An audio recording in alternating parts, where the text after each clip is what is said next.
Parliamo di un'eccellenza ligure, il pesto.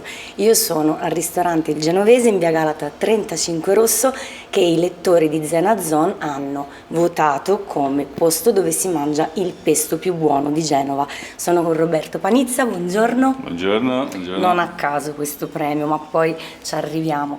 Allora, soddisfazione? No, tanta. Beh, ora poi sai, dire il miglior pesto di Genova a Genova fa caldo, siamo felici, poi ce ne saranno sicuramente tantissimi altrettanto buoni, però avere vinto è una bella soddisfazione. Bella soddisfazione. Tu hai una storia, insomma, particolare, giusto, riguardo al pesto? Sì, no, pestiamo parecchio, diciamo, parecchio. quindi sì, sia col mortaio che senza mortaio, e organizziamo con altri amici il campionato mondiale del pesto, poi siamo sempre in giro, e poi siamo sempre in giro per eventi, manifestazioni, abbiamo anche una produzione, per cui anche quella è una cosa che fa parte un po' della nostra vita, del nostro mondo, e quindi insomma il fatto di poter essere stati considerati primi ci fa doppiamente piacere, perché sai, poi bisogna anche dimostrarlo sul campo, no? Finché Esatto. sono chiacchiere, poi però quando sono gli altri che te lo dicono va meglio. Io lo so che questa domanda te l'hanno fatta tutti milioni di volte, ma gli ingredienti unici, veri e reali?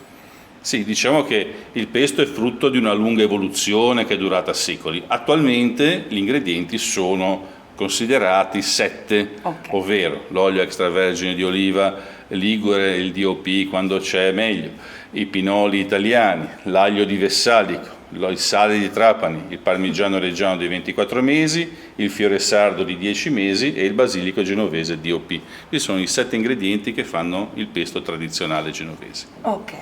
Il pesto non si usa solo nella pasta. Sì, ne parlavamo, sì, esatto, bravo, si può non usare, nel senso che il pesto è diventata la seconda salsa più usata al mondo per condire la pasta, ma è anche la terza salsa più prodotta al mondo.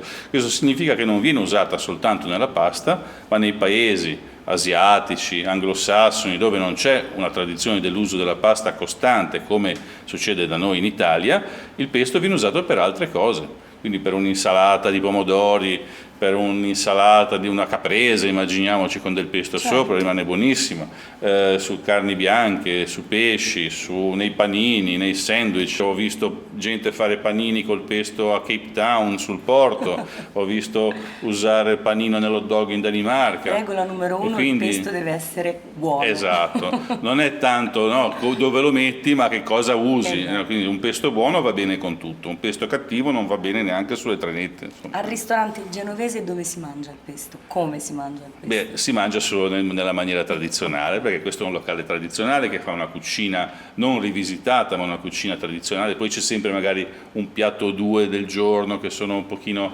pensati sempre sulle nostre materie prime, ma un po' diciamo al di fuori dei canoni della tradizione. Se no tutto il menù è molto tradizionale, ortodosso, che ci piace proporre ai nostri clienti, una cucina proprio della nonna. Roberto, non sei da solo, giusto, a guidare questa meravigliosa nave del Genovese? No, per fortuna no, anzi, io sono l'ultima ruota del carro. Ci sono Sergio e Dario che sono i miei soci e che sono colonne portanti di tutta la baracca. Troppo buono lei. No, felici di aver ricevuto questo premio. Direi che è il prodotto che sicuramente più ci caratterizza in questo locale, poi considerando che abbiamo un menù strettamente con piatti strettamente legati alla cucina ligure ovviamente, però il pesto sicuramente è il prodotto che più ci contraddistingue. Quanti piatti sono? Abbiamo 5 piatti su 8 col pesto, dei nostri primi, e soprattutto alla sera come benvenuto il genovese da sempre, da tradizione, da 7 anni a questa parte, serve il mortaglietto di pesto da accompagnare al pane come entrée per i clienti, e devo dire che la soddisfazione negli occhi delle persone c'è. Noi proponiamo come i nostri classici antipasti misti fritti, quindi friche, panissette, latte brusco, trippa fritta, tutto fritto rigorosamente in olio extravergine, e poi insieme al gnocco, alla trenetta, proponiamo il nostro raviolo fatto in casa condito col tucco, il pansotto alla noce stoccafisso, coniglio, insomma tutto quello che è diciamo tipico della tradizione. Poi tutti i giorni proponiamo 2 fuori carta che non necessariamente sono legati diciamo alla cucina genovese, però che danno la possibilità magari agli avventori più assidui di provare anche qualche altra specialità, e devo dire che insomma i ragazzi in cucina sono forti.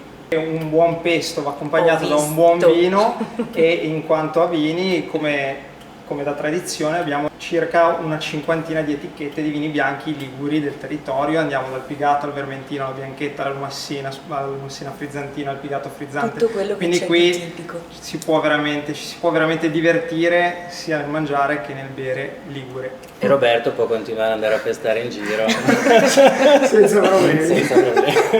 A nome di tutti i lettori di Zenazon, io sono venuta qui per assaggiare. Dai. Quindi ti faccio E allora, lavorare. E allora pestiamo. Ok.